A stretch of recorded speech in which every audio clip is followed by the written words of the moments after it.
Salut à tous, c'est Riley, j'espère que vous allez bien.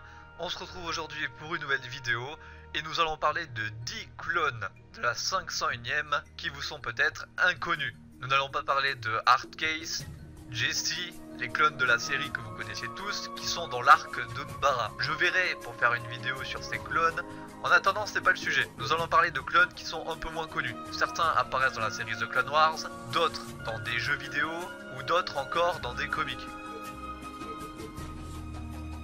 Kano était un sergent clone de la 501ème. Il possédait une armure basique, décorée de peinture bleue. Durant la guerre des clones, Kano a participé à la libération de la planète Trylot. La prochaine fois, c'est vous qui portez cet astromécano.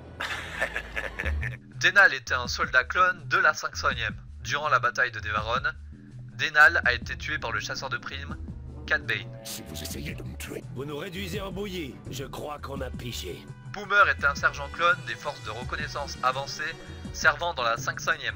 Boomer était caractérisé par son sens de l'humour et par son courage. Il a été placé sous le commandement d'Anakin Skywalker et du capitaine Rex, avec qui il est devenu proche. Boomer portait une armure de soldat ARF, avec plusieurs marques bleues rayées, et utilisait un fusil blaster DC-15A comme arme de choix. Boomer avait une coupe de cheveux, disons, originale. Plus de traces de droïdes, capitaine. Très bien, sergent. Korik était un sergent clone qui servait dans la compagnie Torrent de la 501ème. Sous les ordres du général Anakin Skywalker et du capitaine Rex, le sergent Korik a participé à la bataille de Christopsis et à la bataille de Tess, où il a combattu aux côtés de Rex pour son assaut sur le monastère. L'armure phase 1 de Korik était peinte en bleu.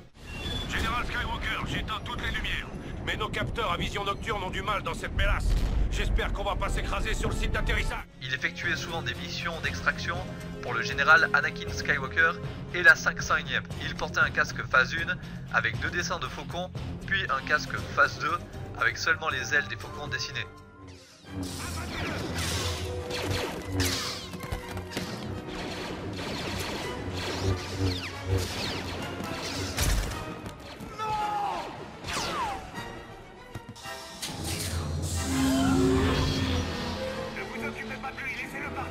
Fox était un sergent clone de la 501ème, à ne pas confondre avec le commandant Fox de la garde Coruscant. Le sergent Fox faisait partie des forces qui ont attaqué le Temple Jedi au cours de l'Ordre 66. L'unité du sergent était chargée de surveiller les entrées et les sorties du temple.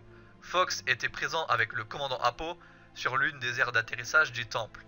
Lorsque le sénateur Bail Organa est arrivé pour enquêter sur l'attaque, comme Apo demandait à Organa de partir, un padawan a attaqué les clones présents, mais après avoir blessé Apo, le padawan a été tué par Fox. Le sergent ordonna ensuite à ses hommes de cesser de tirer sur Organa alors que le sénateur fuyait.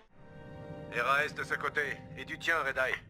Mixer est un soldat clone de la 501ème. En patrouille avec Red Eye, il a été tué par une sonde assassin. Je vais inspecter le secteur sud. Sois très prudent, il fait sombre là-bas. Ouais, très amusant. Red Eye était un clone de la 501ème. Red Eye a été tué en même temps que Mixer sur le Coronet. Sarge était un soldat clone de la 501ème. Il servait sous le commandement du Jedi Ahsoka Tano et du capitaine Rex lors d'une bataille sur Zenada. Bo était un commandant clone de la 501ème. Un mois après l'ordre 66, la maître Jedi Shadé a fait se répandre la rumeur d'une réunion Jedi à laquelle Obi-Wan Kenobi serait présent. Informé de la rumeur par l'un de ses clones, Vador s'est rendu sur Kessel. Bien que Vador ait été capable de tuer plusieurs d'entre eux, les 3 derniers Jedi ont combiné leurs pouvoirs contre lui. Avant qu'ils puissent le tuer, le commandant Apo et le commandant Bo sont arrivés et ont ouvert le feu sur les Jedi. Après l'incident, Bo a écrit plusieurs rapports sur l'extermination des victimes Jedi. N'hésite pas à liker la vidéo, la partager ou la commenter. C'était Riley. A plus!